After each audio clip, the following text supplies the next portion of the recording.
Have you guys ever thought about how long 11 hours is? Yeah, I know you all know where this is going, so let's just jump straight to the point and talk about how fantastic Texas Senator Wendy Davis is for very literally standing up and filibustering for 11 hours to delay a bill that would close all but 5 abortion clinics in Texas. Seriously, have you ever thought about how long 11 hours is? That's almost twice as long as the average school day. That's the time it would take to watch the entire Lord of the Rings series.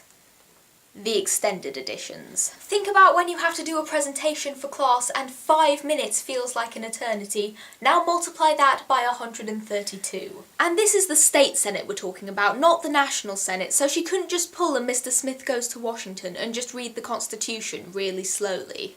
11 hours. 660 minutes of Wendy Davis destroying stereotypes about what single mothers are capable of, standing up for her rights and the rights of all people with uteruses to do what they want with their own bodies. And I am just sitting here in my bedroom thinking about all the time I spend being quiet and making sure I'm not noticed. And that's got to stop. Because it's not just about Wendy Davis, it's about everyone who has ever fought for women's rights and the rights of people with uteruses. It's about everyone who protested when the Senate illegally went ahead and voted on the bill after midnight anyway. And there's another fun parallel with Mr. Smith Goes to Washington. Can you tell I rewatched this movie yesterday? People will find a way to spread information by whatever means necessary, and in this case, social media has once again proved itself a fantastic tool. Even though a lot of other stuff is happening, even though this came right on the heels of a very worrying Supreme Court decision regarding the Voting Rights Act,